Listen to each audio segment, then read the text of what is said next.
Hello guys, ചെമ്പനീർ പൂവിൻ്റെ ഇന്നത്തെ episode റിവ്യൂയിലേക്ക് സ്വാഗതം. ഈ റിവ്യൂ ഇഷ്ടപ്പെടുകയാണെങ്കിൽ ഒന്ന് ലൈക്ക് ചെയ്ത് സബ്സ്ക്രൈബ് ചെയ്ത് സപ്പോർട്ട് ചെയ്യണേ. രേവതി സച്ചിയും വീട്ടിൽ ചെല്ലുമ്പോഴത്തേന് രേവതിയുടെ അനിയത്തി രണ്ടുപേർക്കും ഹാപ്പി വെഡിങ് ആനിവേഴ്സറി ആശംസിക്കുന്നുണ്ട്. അത് കേൾക്കുമ്പോൾ സച്ചി പറയും, എന്തിനാ മോളെ ഈ ഇംഗ്ലീഷുകാരുടെയൊക്കെ ഭാഷ, നമുക്ക് നമ്മുടെ ഭാഷ പോരെയെന്ന്. എന്നാൽ രണ്ടുപേർക്കും വിവാഹ മംഗളാശംസകൾ എന്ന് ആ കുട്ടി പറയും. അത് കേൾക്കുമ്പോഴത്തേന് സച്ചി താങ്ക് യു എന്ന് പറയും. അത് സായിപ്പിൻ്റെ ഭാഷയല്ലെന്ന് ചോദിക്കും. അത് ഒന്ന് സോറി എന്ന് പറയുന്നുണ്ട്. പറയും ഇതും സായിപ്പിൻ്റെ ഭാഷയെന്ന് പറയും. അയ്യോ സച്ചിയേട്ടൻ ഇപ്പം ശരിക്കും വടി കൊടുത്ത് അടി മേടിച്ച പോലെ ആയല്ലോ എന്ന് പറഞ്ഞ് രേവതി അമ്മയൊക്കെ ചിരിക്കുന്നുണ്ട്. എന്നിട്ട് രേവതിയുടെ അമ്മ പറയുന്നുണ്ട്, മോളെ നിങ്ങൾ രണ്ടുപേരുടെ അച്ഛൻ്റെ ഫോട്ടോയുടെ മുമ്പിൽ തിരി കത്തിച്ച് പ്രാർത്ഥിക്കാനായിട്ട്. അപ്പോൾ ഇവർ രണ്ടുപേരും അങ്ങോട്ട് പോയി വിളക്ക് കത്തിച്ചൊക്കെ പ്രാർത്ഥിക്കുന്നുണ്ട് കേട്ടോ. അപ്പം രേവതിക്കും ഭയങ്കര സന്തോഷമൊക്കെയാണ്. എന്നിട്ട് തിരിച്ച് അവരവിടെ വന്നിരിക്കുമ്പോഴത്തേന് രേവതിയുടെ അനിയത്തി കൊണ്ടുവന്ന് രണ്ടുപേർക്കും ചായയൊക്കെ കൊടുക്കുന്നുണ്ട്. ഇവർ ചായ കുടിച്ചുകൊണ്ടിരിക്കുന്നതിനിടെ സച്ചി രേവതിയെ കണ്ണ് കാണിക്കുന്നുണ്ട്, മീൻകറി ഉണ്ടോ എന്നൊക്കെ തിരക്കാനായിട്ട്. ഉടനെ രേവതി ചോദിക്കും, അമ്മേ കഴിഞ്ഞ പ്രാവശ്യം വന്നപ്പം വെച്ച മീൻകറി ഉണ്ടോയെന്ന്. അതിനെന്താ മോളെ എല്ലാം ഉണ്ടാക്കി വെച്ചിട്ടുണ്ടെന്ന് പറയും. മീൻകറി മാത്രമല്ല എല്ലാം ഉണ്ടാക്കിയിട്ടുണ്ടെന്ന് രേവതിയുടെ അനീതിയും പറയുന്നുണ്ട്. അപ്പോൾ ഇവർ ഭയങ്കര സന്തോഷത്തിൽ ഇങ്ങനെ സംസാരിച്ചുകൊണ്ടിരിക്കുന്നതിനിടയിൽ രേവതിയുടെ അനീതി പറയുന്നുണ്ട്, സച്ചേട്ടൻ എന്തായാലും ഈ ഷർട്ട് നന്നായിട്ട് ചേരുന്നുണ്ടെന്ന്. അന്നേരത്തേന് സച്ചി പറയും, അച്ഛമ്മയും പറഞ്ഞു അച്ഛനും പറഞ്ഞു എല്ലാവരും പറഞ്ഞു, അമ്മ ഇത് എവിടെ നിന്നായി ഷർട്ട് മേടിച്ചെന്ന് ചോദിക്കും. അതൊന്നും എനിക്കറിയത്തില്ല മോനെ, ശരത്ത് മേടിച്ചെന്ന് പറയും. അത് കേൾക്കുമ്പോൾ സച്ചിയുടെ മുഖം അങ്ങ് മാറുന്നുണ്ട്. സച്ചി ഇങ്ങനെ ദേഷ്യപ്പെട്ട് എഴുന്നേൽക്കണം. ആ സമയത്ത് തന്നെ ശരത്തും അങ്ങോട്ട് കയറി വരുന്നുണ്ട്. എന്നെ പറയും, എന്തുകൊണ്ടാണ് രേവതി നീ എന്നോട് ഇവൻ മേടിച്ചു തന്ന ഷർട്ടാന്ന് പറയാഞ്ഞെന്ന്. അത് ഞാൻ അറിഞ്ഞില്ലല്ലോ സച്ചേട്ടാ, ഇപ്പം അമ്മ പറഞ്ഞപ്പോഴല്ലേ അറിഞ്ഞെന്ന് ചോദിക്കും. എന്നെ ശരത്ത് ചോദിക്കും, അതിനെന്താ ഇപ്പം ഞാൻ മേടിച്ചു തന്ന ഡ്രസ്സ് ഇട്ടെന്ന് പറഞ്ഞ് കുഴപ്പമൊന്നും ഇല്ലല്ലോ എന്ന്. നീ മേടിച്ച ഡ്രസ്സൊന്നും ഞാൻ ഉപയോഗിക്കില്ല, കാരണം നീ ഇതെങ്ങനെയാണ് ഉണ്ടാക്കിയെന്ന് അറിയത്തില്ലല്ലോ. പിന്നെ എല്ലാവരുടെയും പിടിച്ചു പറിച്ചും കഷ്ടപ്പെട്ടും ഒക്കെ ഉണ്ടാക്കുന്ന പൈസയല്ലേ, അതുകൊണ്ട് വേണ്ട.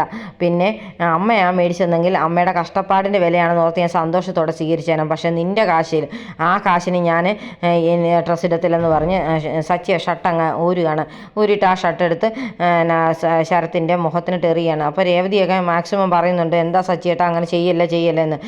നീ ഒന്നും പറയണ്ട, നീ എൻ്റെ കൂടെ വാ, നീ എന്നോട് പറഞ്ഞില്ലല്ലോ ഇവൻ മേടിച്ചു തന്ന ഷർട്ടാണെന്നൊക്കെ പറഞ്ഞ് ദേഷ്യപ്പെട്ട് സച്ചി അങ്ങ് ഇറങ്ങിപ്പോവുകയാണ്. അപ്പോഴത്തേന് എല്ലാവരും ഇങ്ങനെ നോക്കി നിൽക്കുകയാണ്, എന്താ പറയേണ്ടതെന്നറിയാതെ. അന്നേരം രേവതിയുടെ അമ്മയൊക്കെ പറയുന്നുണ്ട്, മോനെ സച്ചി പോവല്ലെന്നൊക്കെ. രേവതി നീ വരുന്നുണ്ടെങ്കിൽ വാല്ല, ഞാനിപ്പം പോകുമെന്ന് പറയും. അന്നേ രേവതി അമ്മയോട് പറയുന്നുണ്ട്, അമ്മേ ഈ പ്രശ്നം ഇത്രയും വഷളാവുമെന്ന് ഞാൻ അറിഞ്ഞില്ല, അതുകൊണ്ട് ഞാൻ പോയേക്ക് അമ്മയെന്ന് പറയും. അപ്പോൾ അവർക്ക് അങ്ങ് ഭയങ്കര സങ്കടമൊക്കെ ആകുന്നുണ്ട് കേട്ടോ. അപ്പോൾ ഇവർ വണ്ടിയെ കയറി അങ്ങ് പോകുമ്പോഴത്തേന് ഇവരിങ്ങനെ നോക്കി നിൽക്കുകയാണ്, രേവതിയുടെ അമ്മയും അനിയത്തിയൊക്കെ. അവർ പോയി കഴിയുമ്പോഴത്തേന് ശരത്ത് പറയുന്നുണ്ട്, അമ്മയല്ലേ പറഞ്ഞ് ഞാൻ ഡ്രസ്സ് മേടിച്ച് കൊടുത്താൽ അവർക്ക് സന്തോഷമായിരിക്കും.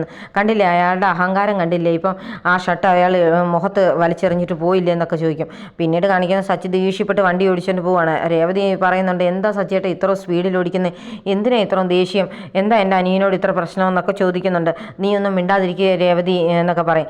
ഇങ്ങനെ എങ്ങനെയാണ് സച്ചിയേട്ടാ വീട്ടിലോട്ട് കയറി ചെല്ലുന്നത്, വീട്ടിൽ നിന്ന് ഇറങ്ങിയപ്പോഴത്തേനും നമ്മൾ ഷർട്ട് ഇട്ടല്ലേ ഇറങ്ങിയത്, തിരിച്ച് ചെല്ലുമ്പോൾ ഷർട്ട് ഇടാതെ പോകുന്നത് എങ്ങനെയാണെന്നൊക്കെ ചോദിക്കും. ഉടനെ സച്ചി ഒരു കടയുടെ മുമ്പിൽ അങ്ങ് വണ്ടി നിർത്തുകയാണ്. ഉടനെ പറയും, നിനക്ക് ഞാൻ ഷർട്ട് ഇടാതെ പോകുന്നതല്ലേ ബുദ്ധിമുട്ട്, ഞാൻ ഷർട്ട് മേടിച്ചുകൊണ്ട് വരാമെന്ന് പറയും. അപ്പോൾ രേവതി പറയും, വേണ്ട ഞാൻ പോയി മേടിച്ചുകൊണ്ട് വരാം, എനിക്ക് അതിൻ്റെ സൈസൊക്കെ അറിയാം, ഞാൻ പോകാമെന്ന് പറഞ്ഞ് രേവതി ഇറങ്ങാൻ തുടങ്ങുകയാണ്. അപ്പോൾ സച്ചി പറയും, വേണ്ട എനിക്കറിയാം എനിക്ക് ഷർട്ട് മേടിക്കാൻ എന്ന് പറഞ്ഞ് സച്ചി ഉടനെ ഇറങ്ങി കടയിലേക്ക് അങ്ങ് ചെല്ലുകയാണ്. സച്ചി ഷർട്ട് ഇടാതെ കടയിലേക്ക് കയറി ചെല്ലുന്ന കാണുമ്പോഴത്തേന് കടയുടെ ഓണർ ഓടി വരുന്നുണ്ട്. എന്നിട്ട് ചോദിക്കും, എന്താ സാർ ഇങ്ങനെ വന്നെന്ന്, എനിക്കൊരു ഷർട്ട് വേണം. അപ്പം ഇവിടെ വന്ന് കഴിഞ്ഞിട്ട് നേരെ ഒരു ഷർട്ട് മേടിച്ചിട്ട് അങ്ങ് ഇട്ട് നോക്കുകയാണെങ്കിൽ പാകമാണെന്നൊക്കെ അറിയാമല്ലോ എന്ന്. അപ്പോഴത്തേന് ഉടനെ രേവതി പറയുന്നുണ്ട്, സാർ ഇദ്ദേഹത്തിന് പ്രശ്നമൊന്നും ഇല്ല കേട്ടോ, മെൻ്റലി പ്രോബ്ലം ഒന്നും ഇല്ലെന്ന്. ഉടനെ സച്ചി കുറേ കോപ്രായങ്ങളൊക്കെ കാണിക്കുന്നുണ്ട്. അപ്പോഴത്തേന് കടയുടെ ഓണർ ഇങ്ങനെ സൂക്ഷിച്ചൊക്കെ നോക്കും. എന്നിട്ട് പറയും, എനിക്ക് കുഴപ്പമൊന്നുമില്ല സാർ, സാറിന് ഇഷ്ടമുള്ള ഷർട്ട് ഇവിടെ നിന്ന് എടുക്കാം. സാറിന് ഈ കട അത്ര വിശ്വാസം ഉള്ളതുകൊണ്ടല്ലേ സാർ ഈ കടയിലേക്ക് വന്നത്, സാറിന് ചേരുന്ന കളറും ഷർട്ടും ഈ കടയിൽ ഉണ്ടായിരിക്കും എന്നുള്ളൊരു വിശ്വാസം സാറിനുണ്ടായിരുന്നു, അതുകൊണ്ടാണ് സാർ ഷർട്ട് പോലും ഇടാതെ ഇവിടെ വന്നത്. അതുകൊണ്ട് സാർ വരണം, സാറിന് ഞാൻ നല്ല ഷർട്ടൊക്കെ എടുത്ത് തരാം, വാ സാറെന്ന് പറഞ്ഞ ഉടനെ സച്ചിയെ വിളിച്ചുകൊണ്ട് അകത്തേക്ക് പോകണം. സച്ചി അങ്ങ് അത്ഭുതപ്പെട്ട് പോകുന്നുണ്ട് കേട്ടോ. അപ്പോൾ ഇവരകത്ത് ചെന്ന് കഴിയുമ്പോഴത്തേന് ആ ഓണർ എല്ലാവരെയും വിളിച്ചിട്ട് പറയും, ദേ ഇങ്ങ് വന്ന് നമ്മുടെ കടയെ വിശ്വസിച്ച് ഒരാൾ വന്നിരിക്കുന്നതാണ്, ഈ സാറിനെ വെച്ചൊരു ഫോട്ടോ എടുക്കാമെന്ന് പറഞ്ഞ് ഉടനെ ഇവർ ഒരു സെൽഫിയൊക്കെ എടുക്കുന്നുണ്ട്. എന്നിട്ട് ആ ഓണർ കടയിൽ നിന്ന് സ്റ്റാഫിനോട് പറയും, ഈ ഫോട്ടോ എടുത്ത് അവിടെ ഫ്രണ്ടിൽ തന്നെ ഫ്രെയിം ചെയ്ത് വെക്കണം, കൂടാതെ ഇൻ്റർനെറ്റിലും പോസ്റ്റ് ചെയ്യണമെന്ന് പറയും. ഈ ഉടനെ സച്ചി ഓടിച്ചെന്ന് പറയും, സാർ അങ്ങനെ ചെയ്യരുത്, ഒരു വൈറൽ കഴിഞ്ഞതേ ഉള്ളൂ, അത് കാരണം ഇനി അത് താങ്ങാനുള്ള കേൾപ്പില്ല എന്ന് പറഞ്ഞ് ഇൻ്റർനെറ്റിലിടുന്ന പ്രോഗ്രാം അങ്ങ് മാറ്റി വെച്ചേക്കാൻ പറയും. അന്നേ കടക്കാരൻ പറയുന്നുണ്ട് എന്നാൽ അത് ഫ്രണ്ടിൽ ഫ്രെയിം ചെയ്തിട്ടുണ്ടെന്ന്. ഇട്ടോ എന്ന് പറഞ്ഞിട്ട് പിന്നെ ഇവർ ഷർട്ട് സെലക്ട് ചെയ്യുകയാണ്. അന്നേ സച്ചി ഒരു ഷർട്ട് എടുക്കുമ്പോഴത്തേന് രേവതി പറയും ഇതിനെക്കാട്ടും നല്ലത്. രേവതി ഒരു പച്ച ഷർട്ട് എടുത്തിട്ട് കാണിച്ച് പറയും അതാ നല്ലതെന്ന്. ഉടനെ സച്ചി പറയും എനിക്കിതാ ഇഷ്ടപ്പെട്ടെന്ന്. എന്നാൽ സച്ചിയേട്ടന് ഇഷ്ടപ്പെട്ട ഷർട്ട് എടുത്തോളം പറയും. അപ്പോൾ കടയിലെ സ്റ്റാഫ് പറയുന്നുണ്ട് സാർ എന്തായാലും ഒരു ഭാഗ്യവാനാണ്. സാറിന് ഇഷ്ടപ്പെട്ട ഡ്രസ്സ് എടുക്കാനായിട്ട് ഭാര്യയെ സമ്മതിച്ചല്ലോ. ഇവിടെ വരുന്ന ഒരു ഭാര്യമാരും ഭർത്താക്കന്മാരോട് അവർക്ക് ഇഷ്ടമുള്ള ഷർട്ട് എടുക്കാൻ സമ്മതിക്കത്തില്ല. ഭാര്യമാരുടെ ഇഷ്ടം അനുസരിച്ചുള്ള ഷർട്ടാണ് ഇടുന്നതെന്നൊക്കെ പറയും. അത് കഴിയുമ്പോഴത്തേന് ഇവർ പൈസ കൊണ്ട് കൊടുക്കാൻ നേരത്ത് കടയുടെ ഓണർ പറയുന്നുണ്ട് 30% ഡിസ്കൗണ്ട് ഉണ്ടെന്ന് പറഞ്ഞ്. അപ്പോൾ ഇവരെ ഷർട്ടൊക്കെ മേടിച്ചിട്ടുണ്ട് പുറത്തേക്ക് വരുമ്പോഴത്തേന് രേവതി പറയുന്നുണ്ട് എന്തായാലും സച്ചിയേട്ടൻ ആ ഷർട്ട് അവിടെ ഊരി കൊടുക്കണ്ടായിരുന്നല്ലോ. ശരത്തിനോട് എന്താ ഇത്ര വൈരാഗ്യം എന്നൊക്കെ ചോദിക്കും. പറയും അവൻ എന്താ ചെയ്തതെന്ന് നിനക്ക് അറിയത്തില്ല എന്നിട്ടാ ഞാനത് പറഞ്ഞാൽ നീ സഹിക്കത്തില്ലെന്നൊക്കെ പറയും. എന്താണെന്നെങ്കിലും അത് എന്നോട് പറ സച്ചിയേട്ടാ പറയാൻ പറയുന്നുണ്ട്. ഉടനെ സച്ചി പറയുന്നുണ്ട് ഇല്ല ഞാൻ നിന്നോടത് പറയത്തില്ല, അത് നീ തൽക്കാലം അറിയണ്ടെന്ന് പറഞ്ഞിട്ട് വാ നമുക്ക് പോകാമെന്ന് പറയും. എന്തായാലും നമ്മളിനി വീട്ടിലോട്ട് ചെല്ലുമ്പോൾ ആകെ പ്രശ്നമാകും. അങ്ങോട്ട് ഇട്ടുകൊണ്ട് പോയ ഷർട്ടല്ലല്ലോ ഇങ്ങോട്ട് ഇട്ടുകൊണ്ട് വന്നിരിക്കുന്നത്. അപ്പോൾ അവരെല്ലാവരും ഓരോന്നൊക്കെ ചോദിക്കുകയില്ലേ എന്നൊക്കെ ചോദിക്കും. അതെന്തായാലും വാട്ടെ നീ വരാൻ പറയും. ഈ സമയം ചന്ദ്രമതിയാണ് വീട്ടിലെ അടുക്കളപ്പണിയെല്ലാം ചെയ്ത് മടുത്ത് നിൽക്കുകയാണ്. ആകെ ക്ഷീണിച്ച് വന്ന് ഹാളിലോട്ടിരിക്കുന്നുണ്ടേ ശ്രുതി ഓടി വരുന്നുണ്ട്. എന്താ പറ്റിയമ്മേ, എന്താ അമ്മ എനിക്ക് ക്ഷീണം എന്നൊക്കെ ചോദിക്കണം. പറയും ഞാൻ ഇവിടുത്തെ പണി മുഴുവൻ ചെയ്ത് മടുത്തെന്ന് പറയും. അമ്മയ്ക്ക് ശ്രുതിയെ വിളിച്ചു വിടായിരുന്നു. ശ്രുതി ഉടനെ ശ്രുതിയെ നോക്കി കണ്ണുരുട്ടുന്നുണ്ട്. അല്ല വിളിച്ചായിരുന്നെങ്കിൽ അവൾ വന്നേനല്ലോ എന്ന് പറഞ്ഞതാന്ന് പറയും. അതെ അമ്മ എന്നെ വിളിച്ചാൽ പോരായിരുന്നു, ഞാൻ വന്ന് സഹായിക്കില്ലായിരുന്നു എന്ന് പറഞ്ഞാൽ ചന്ദ്രമതി പറയും വേണ്ട, ഒരു ദിവസം അടുക്കളയിൽ കയറി കഴിഞ്ഞാൽ പിന്നെ ഡെയിലി അടുക്കളയിൽ കയറേണ്ടി വരും.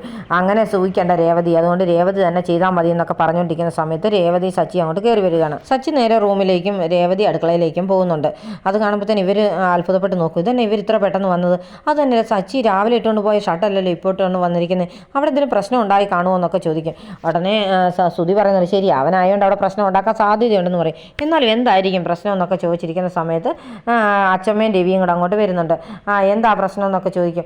അല്ല രേവതിയും സച്ചിയും വന്നിട്ടുണ്ടെന്ന് പറയുമ്പോൾ രേവതിയെ വിളിച്ച് ചോദിക്കുന്നുണ്ട് അച്ചമ്മ എന്താ മോളെ ഇത്ര പെട്ടെന്ന് ഇങ്ങി പോകുന്നേ, നിങ്ങളിന്ന് അവിടെ കുറച്ച് നേരം നിന്നിട്ട് പോന്നാൽ പോരായിരുന്നോ എന്നൊക്കെ ചോദിക്കുമ്പോഴത്തേന് സച്ചി അങ്ങോട്ട് ഇറങ്ങി വരും.